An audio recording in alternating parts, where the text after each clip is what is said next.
Hello, everybody, and welcome to another episode of Booze Clues. It's mail time. That one was for the millennials. They know what that means. Where is Steve these days? I feel like we need him. These are wild, wild times we're living in right now. I do not care anymore. Who knows my opinion? I stand where I stand, and I will stand on the right side of history, and I don't care who doesn't like it. If you don't like that I stand for human rights, I think that says more about your character than mine. All I did was post something about some merch that I had made. It said, "Stay salty," because salt melts ice. Okay. And it also said human rights with a little planchette as a cursor clicking subscribe. Like, if you are so pressed about me wanting human rights, why is that a problem for you? I'm not saying I want a bunch of criminals running around the streets, but you know what, guys? That kind of happens anyways. This is an entire podcast about it, in fact. And statistically, citizens of the United States are far more likely to commit crimes than immigrants. I'm just saying.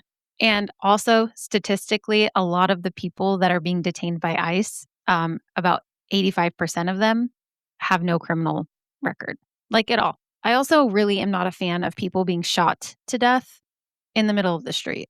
That's a hard fucking pass for me. The Constitution does not say comply or we'll shoot you. It actually says we have the right to bear arms, which Alex Preddy was practicing, but he wasn't actually bearing it. He wasn't brandishing his weapon. It was in his holster. They disarmed him.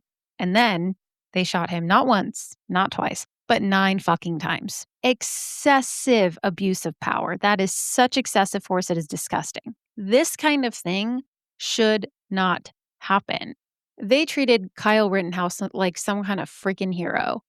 The hypocrisy is insane. It's not even hypocrisy at this point. It is cognitive dissonance. And if you don't know what that is, go read about it. It's pretty wild. Pretty wild.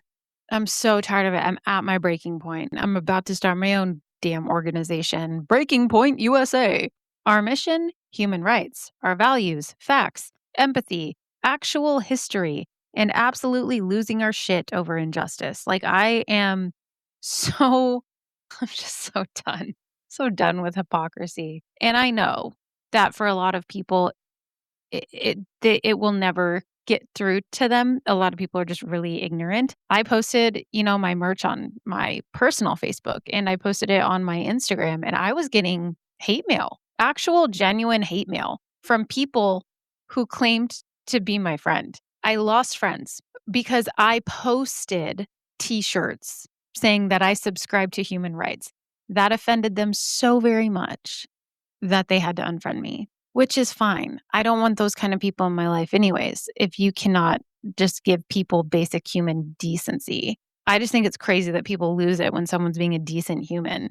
Like Alex Preddy was just observing, and he saw somebody being shoved around, so he stepped in. And apparently we're just supposed to turn a blind eye and let law enforcement do whatever they want. Absolutely fucking not. The people who do it right will always have my support. But if you're not going to do it right, you should not be in that position of power, and you should not have a gun. But anyways, if you want some human rights merch, you can go buy it on the website. 100% of the proceeds go to races to provide legal aid, family reunification, and protection for immigrants. So yeah, big fan of human rights. But aside from that, I have some stories for you guys today, and they're honestly, I don't know. I'm so sorry.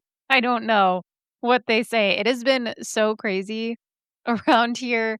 I didn't read them. And I meant to record this the other night, and then I didn't because, mental health. So I put it off for a hot minute and decided I would do it later. But now I'm here, and we're going to get into some stories that I haven't read yet. So yay, a surprise for us all. Here we go. Let's dive in. Our first story, the subject line is The House with the Basement Rules.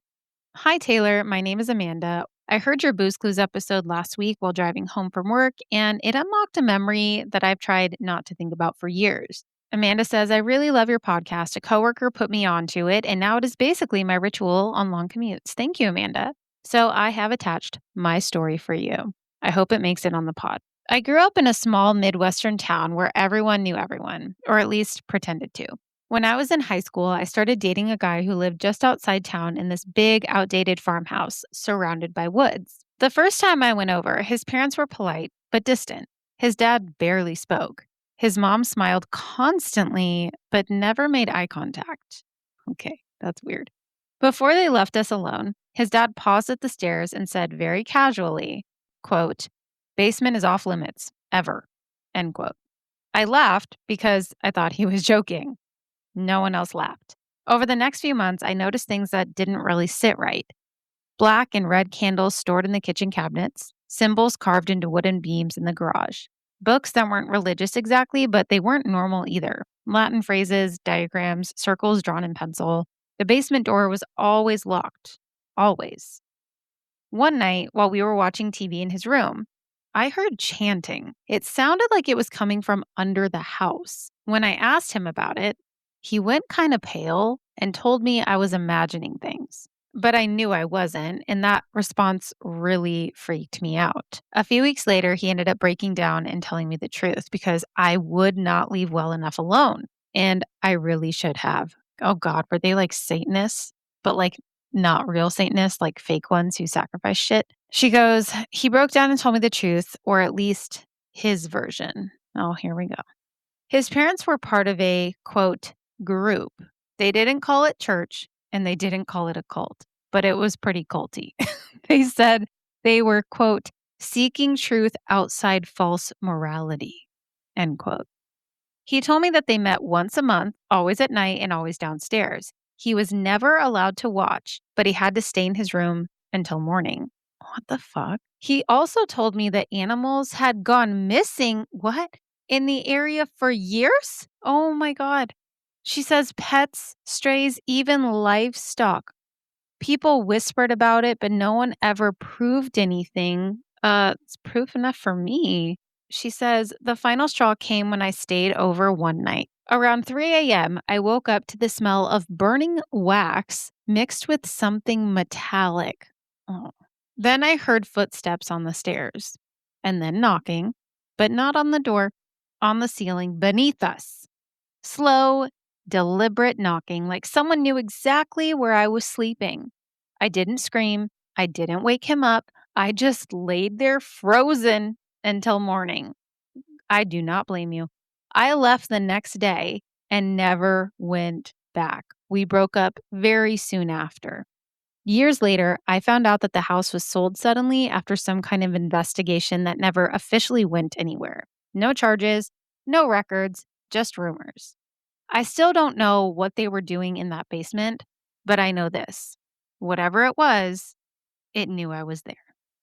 Anyway, I love how you guys are always like, anywho. It's like me after I tell you guys about a gruesome murder, and I'm like, okay, have a great day.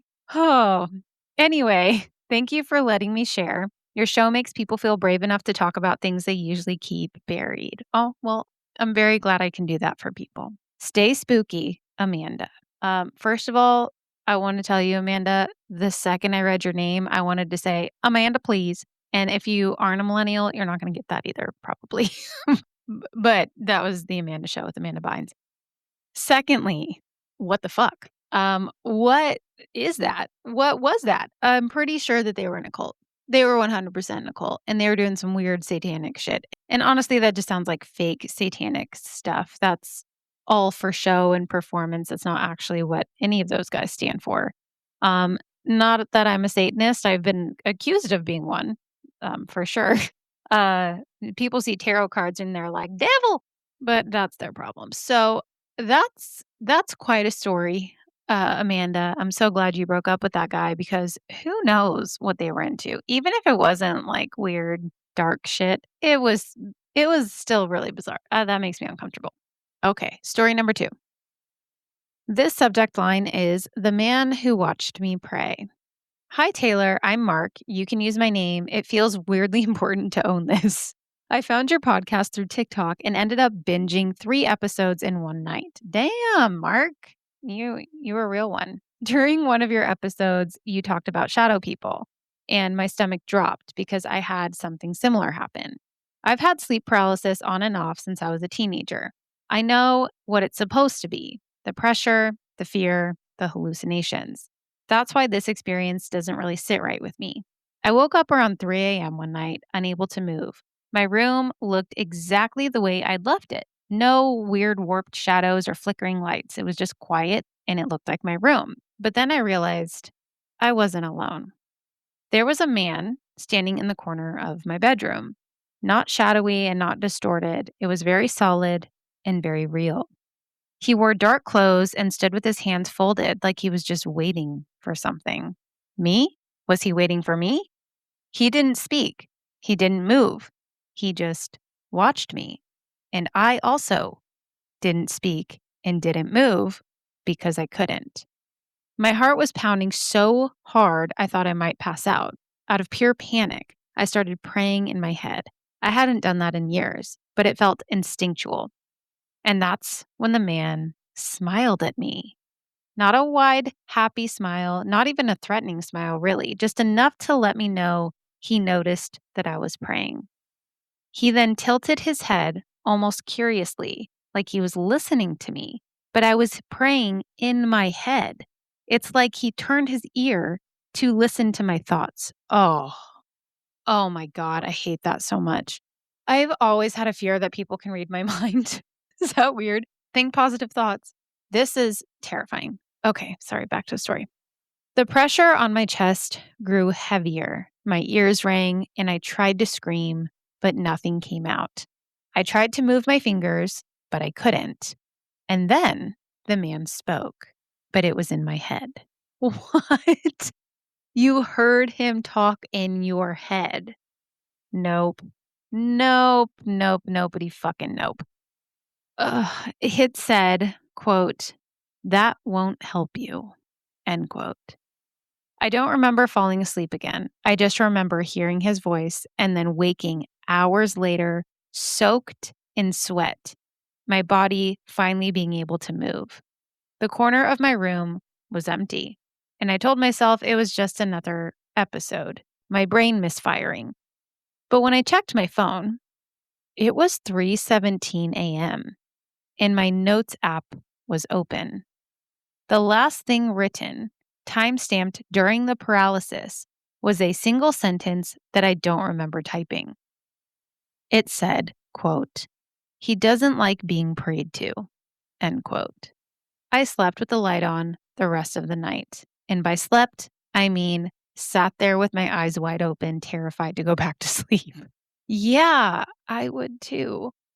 Thanks for listening, Taylor. Your podcast helped me feel less crazy about this. Mark. Mark, I know a lot of people who've had sleep paralysis. It's terrifying for people to try and pray in your head and get, just a sense of peace for yourself to put yourself at peace. And then that thing acting like it could hear you and hear your thoughts. That's so violating. Then waking up to the notes app being open and that being there, people might try and tell you, oh, you were sleep typing or, you woke up, you're sleepwalking. But I don't know, fuck all that. I believe you, Mark. That's terrifying. And thank you for writing in. All right, let's move on to story number 3. This subject line says, "We almost called a priest." Hi, Taylor. My name is Jenna, and I found your podcast because my sister sent me a Booze Clues clip and said, "This is literally your kid." That's awesome. So she goes on to say, after binging 30 episodes, oh my God, you binged 30 episodes in 4 days. Is that a record of some kind? That's got to be a record. Impressive. I'm impressed. You get an MVP medal. She said, I figured it was finally time for me to write in. It started innocently enough. One night around 2:30 a.m., I woke up and saw my son standing silently in our bedroom doorway. Just standing there, arms at his sides, eyes open, completely still. I whispered his name. He didn't respond. I asked what he was doing, and without moving his mouth, what? He said, quote, "The house is thinking," end quote. Sorry, I tried to say that without moving my mouth like he would have. That is unsettling. I did not sleep the rest of that night. Over the next week, it escalated quickly. Every night, almost on schedule, he would get out of bed and wander the house like a tiny Victorian ghost child. Sometimes he'd stand at the foot of our bed. Sometimes he'd just appear in doorways like he'd spawned there. Oh my God, I love you. I want to be your friend. Once I found him standing in the hallway staring directly at the smoke detector. I asked what he was looking at, and he said, "That's where the whispers live." Oh, oh, I don't like whispers living anywhere. Oh, gosh. She says, "Cool. Great. Love that." Another night, I walked into the kitchen and found him standing on a chair, leaning halfway into the pantry like he was communing with the canned goods. I asked what the hell he wanted. He replied very calmly, quote, "They're hiding the bones wrong." End quote. Um, what's wrong with your son? Okay. That's when my husband and I started Googling. By midweek, our search history included things like child chanting at night, signs of possession. Do demons target kindergartners? I don't think demons do, but I heard ice agents might. They can't, sorry, I couldn't. It was right there. Then came the bedroom incident. Around 3 a.m., he walked into our room, climbed into our bed, leaned his face inches from mine, and whispered, "When the moon finishes chewing, it will be loud." What? Sorry. Sorry. Why is the moon chewing? Also, why would it be loud when it's done chewing? She says, "I screamed. I did not mean to scream. It just escaped my body." My husband sat straight up and yelled, "What the hell?"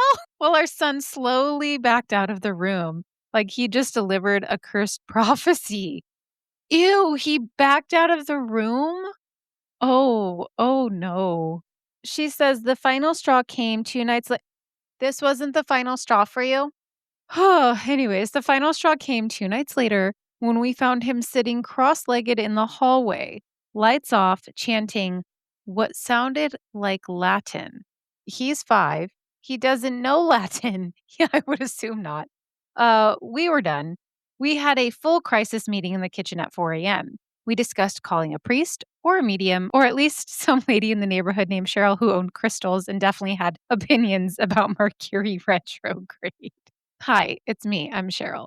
But we decided that before making any calls, that the next day we would mention everything to his pediatrician. We got him into an appointment and she listened very patiently.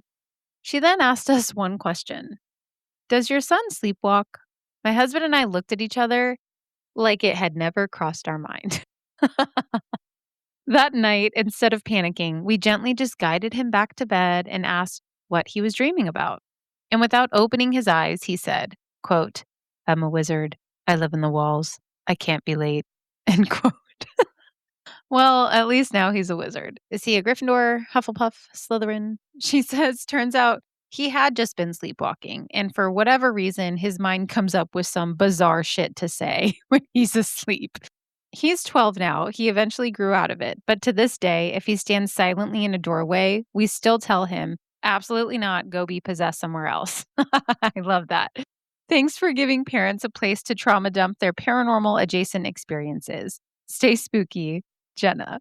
Oh, Jenna. You've got to tell his future spouse. That is so funny. Please tell that story at his wedding if he ever gets married. And if not at his wedding, maybe at like high school graduation dinner, have like a little party for him, a little shindig, and tell that story because that is phenomenal. Thank you for writing that in, Jenna. We needed that little palate cleanser today.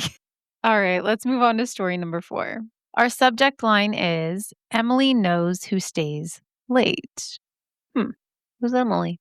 Hi, Taylor. I'm Sarah. You can use my first name. I'm a high school teacher in Vermont. Oh, hey, teacher lady. What's up, fellow teacher? And I found your podcast through a coworker who knows that I'm into paranormal stuff. Your haunted school episode made my stomach drop because it finally pushed me to write in about something that happened during my first year at Proctor High. I was brand new to the district and staying late almost every night, grading papers, setting up labs, trying to look like I had my life together. Oh, that's so valid. This particular night, it was close to 9 p.m. Most of the building lights had switched to that dim after-hours setting, and the hallways had that hollow echo that schools get once everyone's gone. At first, it was just little things. A locker door closing somewhere down the hall, the sound of footsteps above me, And I told myself it was the heating system or maybe a custodian. But then I heard actual footsteps right outside my classroom, like someone walking deliberately outside the door, not rushing, just with a purpose down the hallway. I stepped out into the hallway to see what other mad person would possibly be here that late. Assuming it was maintenance, I called out, but there was nothing there. The hallway was empty. So I went back into my room, sat down, and I tried to keep grading. That's when the lights flickered. Just once, enough to make my stomach do a little flip. A few minutes later, I heard a girl's voice say my name. Nope, nope, I don't care what anyone says. Schools at nighttime are scary.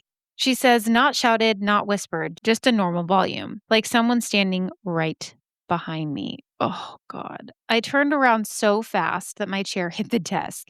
No one was there. I stood frozen for a good 30 seconds before telling myself I was just overtired and imagining things. Nah, babe, you weren't imagining things. I've read about this school. Oh, man, I'm here to validate your experience. She says, then my classroom door opened, not quickly, just a few inches. Then it slowly closed again. No rush of air, no slam, and I have a window on my door, like most classrooms do. There was no one there. Like someone was being careful not to disturb me and creaked the door open and then closed it again, almost like a student would do, but then they realize you're doing something important and they don't want to interrupt you, so they close the door. That's when I decided I was done for the night. As I packed up my bag, I glanced at the whiteboard behind my desk, and that's when I saw it. Written in small, neat handwriting in the corner, it said, "Don't forget me." I know for a fact I had not written that, and neither had any of my students.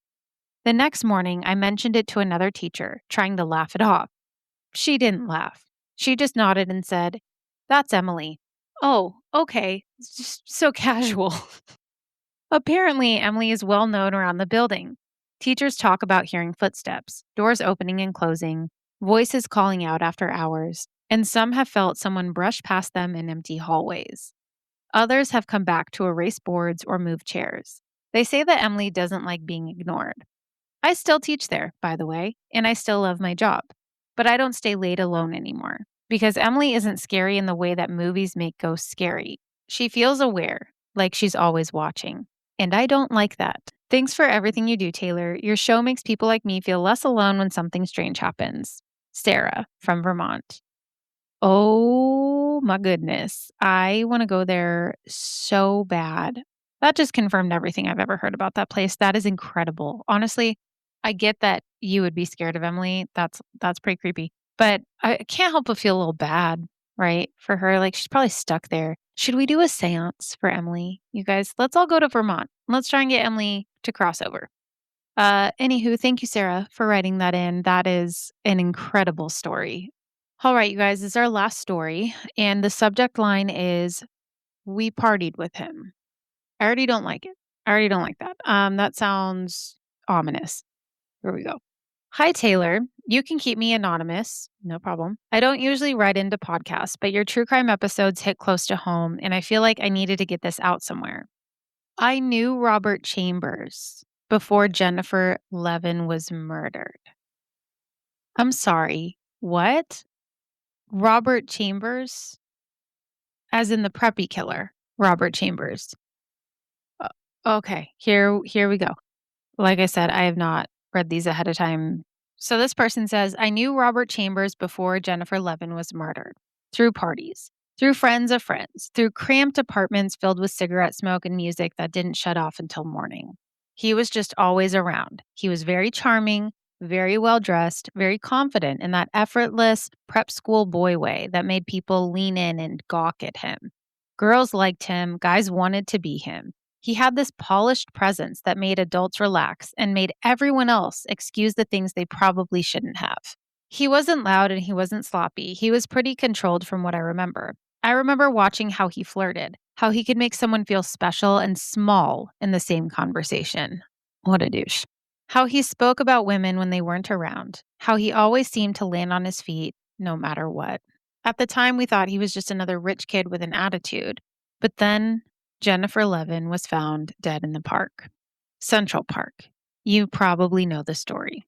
Unfortunately, yes, I think most of us do. At first, it felt unreal, like something happened in another world. Then this came out. I remember sitting in front of the TV waiting for the realization to undo itself, but it didn't. Suddenly, every memory rearranged in my head.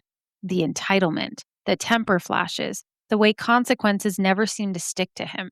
What made it worse was watching how people talked about his future, about his looks, his potential, watching strangers dissect Jennifer like it somehow mattered how she dressed or how she treated him more than the fact that he killed her. Mm, yes, exactly. That is always my issue. Doesn't matter what she was wearing. Doesn't matter if she led him on, which she didn't, by the way. If you guys know this story, this is a horrific, horrific story. Ugh.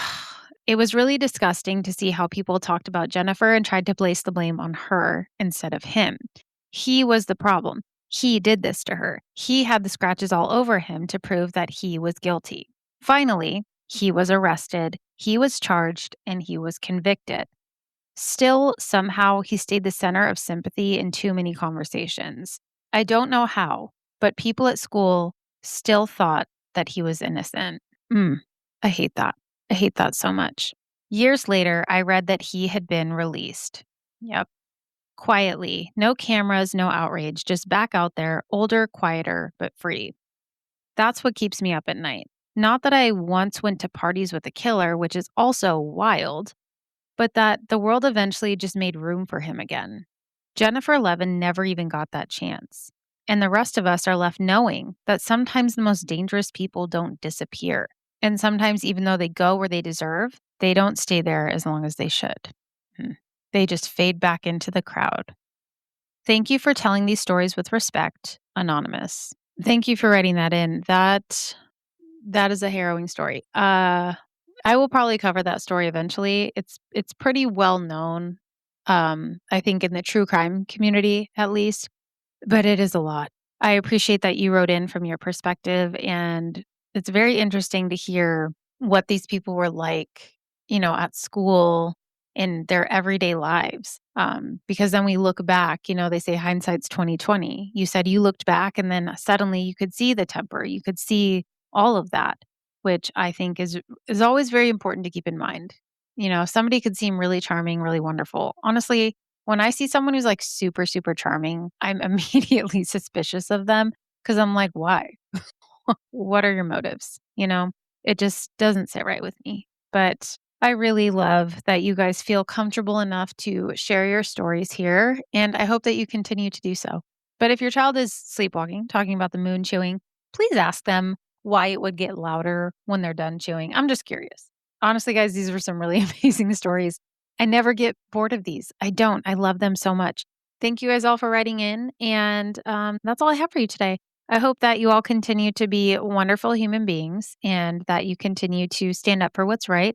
I love each and every one of you so much. And if you have an experience that you would like to send in to me, it doesn't even have to be yours. Just get permission first or leave out names. That's fine too. But any kind of stories that you want to send in, go ahead and send them my way, suspectsandspirits.com, or you can DM me. I hope you guys have a wonderful rest of whatever you're doing. Stay spooky. May the hauntings be ever in your favor. And as always, remember to trust your lizard brain.